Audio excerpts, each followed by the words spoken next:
நீங்க விசுவாசியை குறை சொல்லுகிற பாஸ்டரா, பாஸ்டர் குறை சொல்லுகிற விசுவாசியா? இது உங்களுக்கு தான். ஆண்டவர் பாஸ்டர் குறித்து, அதாவது ஊழியக்காரன் மேல எவ்வளவு அன்பு வைத்திருந்தா இந்த மாதிரி ஒரு அழகான வார்த்தை ஆண்டவர் சொல்லியிருப்பார் தெரியுமா? உபாகமம் 10ஆம் அதிகாரம் 9ஆம் வசனத்துல, ஆகையால் லேவிக்கு அவன் சகோதரரோட பங்கும் சுதந்திரமும் இல்லை, உன் தேவனாகிய கர்த்தர் அவனுக்கு சொன்னபடி கர்த்தரே அவனுக்கு சுதந்திரம். இப்படி கர்த்தர் உங்களுக்கு சுதந்திரமா இருக்கும்போது ஊழியக்காரருக்குள்ள ஏன் அநேக தவறான காரியங்களுக்குள்ளேயும் தவறான நடத்தைகளுக்குள்ளேயும் நீங்க ஏன் செல்லணும்? ஆண்டரோட அபிஷேகத்தை பெற்றுக் கொண்டவங்க நீங்க. ஏன் ஊழியக்காரங்களுக்குள்ள ஏன் இந்த மாதிரி போட்டி பொறாமைகள்? இரண்டாவது, ஏன் உங்களுக்குள்ள இந்த ஜாதி உணர்வு? நீங்க ஆண்டவரை ஏற்றுக்கொள்ளும் போது ஜாதியை உடைத்து போட்டு தான் வந்திருப்பீங்க.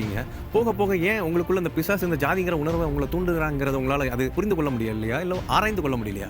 அன்னைக்கு என் ஒரு சகோதரர் கேட்கிறாரு, என்னோட வண்டியில வசனம் போட்டிருப்பேன் என்னோட 2 வீலர் பைக்ல. அப்போ நீங்க மினிஸ்ட்ரி பண்ணிக்கலாம் கேட்டாரு. இல்லை, நான் ஆண்டரோட வார்த்தைக்கு காத்துட்டு இருக்கேன், அழைப்புக்கு காத்துட்டு இருக்கேன் அப்படின்னு நான் சொன்னேன்.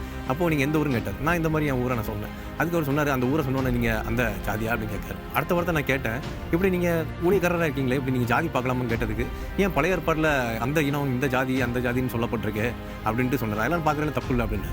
அப்போ புதிய ஏற்பாடுல ஆண்டவராகிய இயேசு கிறிஸ்து எல்லாத்தையும் உடைச்சாரு, அது உங்களுக்கு தெரியலையா அப்படின்னு. அவரால் பேச முடியல, அமைதியா போனார். இந்த மாதிரி என்னிடத்துல கேட்டவர், உங்க சபையில் 50 விசுவாசி இருந்தால் 50 விசுவாசிகிட்ட கேட்க உங்களுக்கு தைரியம் இருக்கா? 50 விசுவாசிகளையும் போய் கேட்டு நான் இந்த ஜாதிக்கு தான் பிரசங்கம் பண்ணணும்னு உங்களால சொல்ல முடியுமா?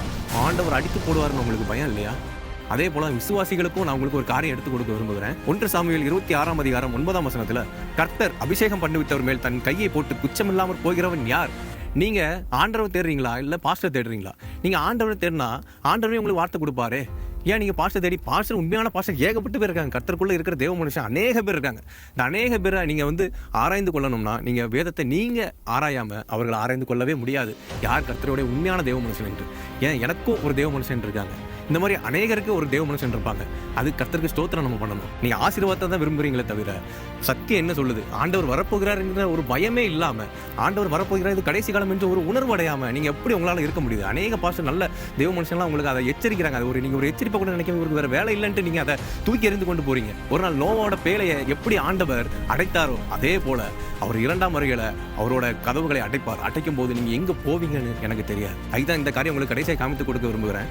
சங்கீதம் 51 10ஆம் வசனம் 11ஆம் வசனம் 12ஆம் வசனம், தாவீது தான் செய்த தப்பை உணர்ந்து அவர் கதறல் இதுல சொல்லப்பட்டிருக்கு. தேவனே, சுட்ட இருதயத்தை நிலை சிஷ்டியும், நிலைவரமான ஆவியை என் உள்ளத்திலே புதுப்பியும், உமது சமூகத்தை விட்டு என்னை தள்ளாமலும் உமது பரிசுத்த ஆவியை என்னிடத்திலிருந்து எடுத்துக் கொள்ளாமலும் வரும், உமது இரட்சணியத்தின் சந்தோஷத்தை திரும்பவும் எனக்கு தந்து உற்சாகமான ஆவி என்னை தாங்கும்படி செய்யும். இந்த 3 வசனங்களை உங்களை இதயத்துல உருவ குத்தி நீங்க ஒவ்வொரு நாளும் நீங்க நடந்து கொள்ளுங்க. ஊழியக்காரர் மேல அநேக அற்புத அடையாளங்களை ஆண்டவர் நடத்துவார். அதே போல விசுவாசிகள் உங்களுக்கு அதே ஊழியக்காரரோட ஸ்தானத்தை உங்களுக்கு கொடுத்து அநேக ஆடுகளை உங்களுக்கும் தருவார். ஆண்டவரை விசுவாசிங்க, ஒரு வார்த்தையின்படி நடந்து கொள்ளுங்க. மனம் திரும்புங்கள், பரலோக ராஜ்யம் சமீபித்து இருக்கிறது. Praise the Lord. கர்த்தரின் நாமம் மகிமைப்படட்டும். ஆமென்.